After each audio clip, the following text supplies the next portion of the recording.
E agora vamos à entrevista do dia com Maria Lídia Flandoli. O transtorno bipolar é uma doença que afeta mais de 4 milhões de brasileiros e pode até levar ao suicídio. Para falar um pouco mais sobre esta doença, hoje recebemos Doris Moreno, psiquiatra, pesquisadora do programa Transtornos Afetivos do Instituto de Psiquiatria do Hospital das Clínicas da Universidade de São Paulo. Muito obrigada por estar aqui, doutora Doris. Prazer.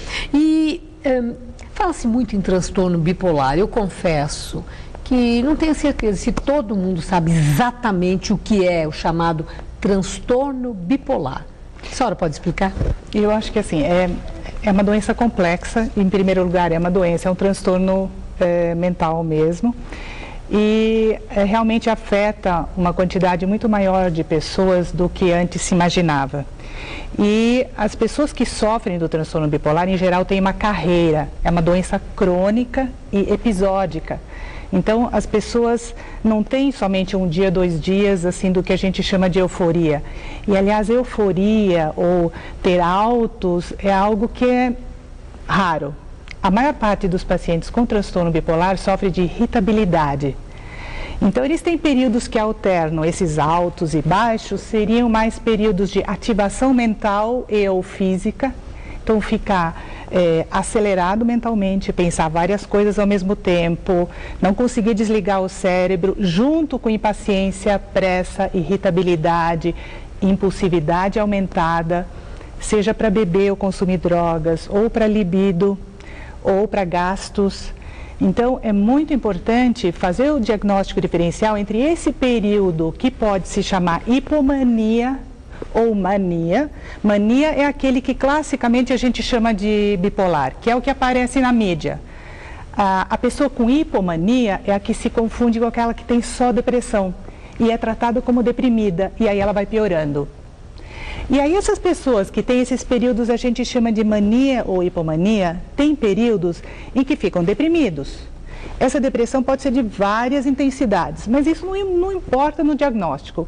Para receber o diagnóstico de transtorno bipolar, tem que ter tido ao longo da vida, e em geral isso começa na adolescência, algum período de hipomania ou de mania que durasse em torno de 2, 3 dias, algumas vezes ao longo da vida.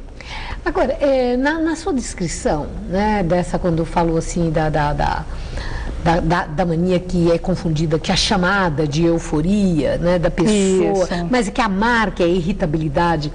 Porque em São Paulo, quem não fica com sobrecarga de trabalho, desesperado correndo atrás do tempo, preso no trânsito, num nível de irritação muito elevado, mas por uma contingência das exigências do dia a dia. Essas características que a senhora descreveu, eu confesso que uma parte de nós que vive correndo atrás do relógio tem essas sensações e esses comportamentos. Como diferenciar aquilo que é de fato importante, porque pode ser característica da doença, ou aquilo que é circunstancial, porque é um dia a dia mesmo que exaure a pessoa?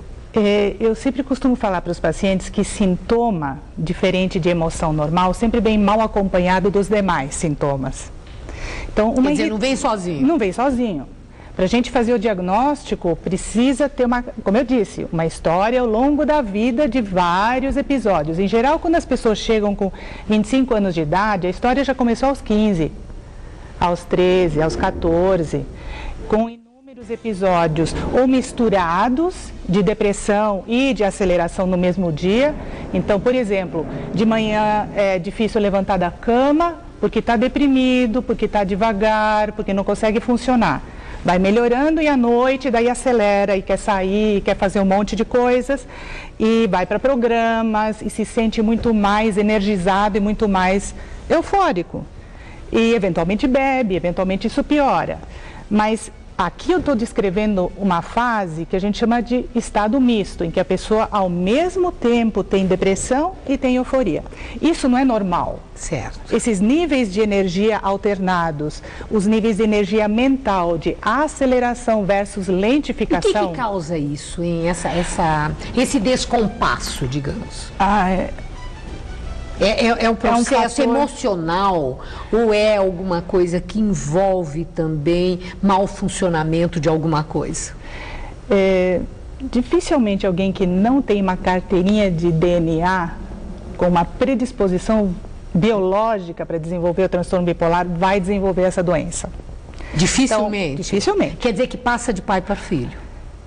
Ou de avô para neto, ou de tio para sobrinho, Sei, ou muitas vezes, herança. sim. Em geral pode em geral, em geral é uma herança. Já quando um dos principais autores, pesquisadores sobre o assunto, mais de 100 anos atrás, descreveu a doença, ele já dizia que a genética é preponderante em 80% dos casos. E então, uma pessoa que sabe que na família tem, né, que sabe do histórico, ela deve estar sempre atenta, preocupada se aparecem essas características que foram agora descritas?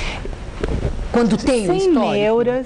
Sem neuras, mas sim. Deve ficar esperta, digamos. Sabe por quê? Porque uma das coisas que é muito importante hoje em dia é exatamente isso que foi dito. Esse ritmo acelerado, não ter hora para dormir. Isso mudou no ser humano. Nós não fomos talhados para ficarmos acordados 24 horas por dia.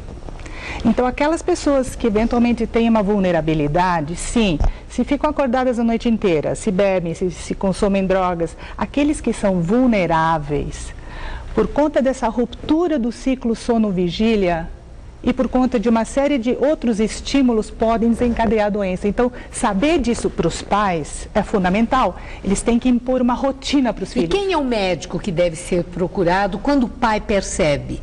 No filho adolescente, ou até numa criança, ou quando o pai percebe, até um filho já que entrou na idade adulta, essas alterações de comportamento. O psiquiatra. É psiquiatra. É psiquiatra. Não é neurologista, não, é psiquiatra. É o psiquiatra. E se for criança, não é o pediatra, é?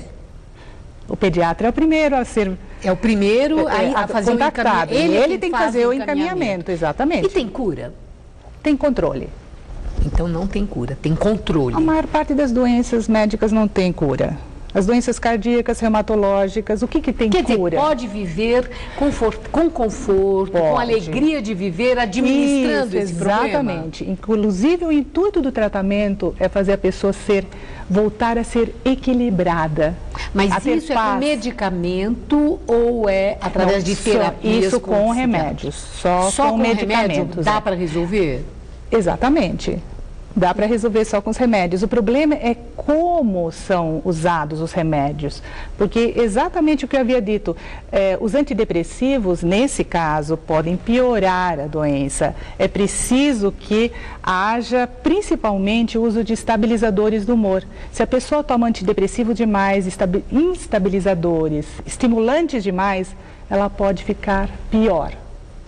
Então é muito importante... Ou polariza de um jeito ou de outro. Ou ficar muito pelo mista. próprio medicamento. Exatamente. Então o tratamento... É com acompanhamento médico estrito e constante, né? Porque a doença oscila. Quer dizer, não é uma doença que tenha a cura, ela é administrável. Não pode achar, eu melhorei, quer dizer que eu fiquei bom. Não é isso. Até porque a doença, ela pode dar uma acalmada sozinha, espontânea. E daí ela volta. E a pessoa acha que curou. E ela para o tratamento. E daí ela volta de soslaio devagarzinho e numa dessas ele pode perder o trabalho, pode perder o casamento, pode perder tudo. Eu vi uma referência que eu não sei se faz sentido, se não fizer é bom, porque aí a gente desmistifica, que me disseram que muita cafeína pode desencadear um surto de bipolaridade. Pessoas, por exemplo, que tomam exageradamente Coca-Cola, ou muito café, ou os dois juntos. Isso é folclore ou é fato? A questão é, o que essa pessoa sofre, do que ela sofre para fazer tal consumo? Então, isso por si não desencadeia nenhum transtorno bipolar. Ela já se excede na Coca-Cola, já no como café, consequência de sintomas que ela tem. Por ansiedade, exatamente, por um sofrimento que ela já tem anteriormente. Certo, então quer dizer, já tem o problema. E a questão do suicídio, para encerrar. A bipolaridade na fase hipo da depressão, ela pode levar a pessoa ao suicídio? Eu preciso estar atento a isso? Fundamentalmente, sim. Então, o transtorno bipolar é o problema que tem as maiores taxas de suicídio de todos, né? As maiores taxas de suicídio são do transtorno bipolar e principalmente quando a pessoa fica nesse estado misto. Quando ela sofre de depressão, mas o pensamento não desliga e ela não consegue parar de pensar só em coisas trágicas, catastróficas e beco sem saída. Então, nessas horas, ela busca alívio. E o alívio pode ser consumindo tranquilizantes, consumindo bebida alcoólica ou através do ato máximo de autodestruição, que é o suicídio. Agradeço muito sua entrevista, muito esclarecedora. Uma boa noite. Obrigada, Vânia.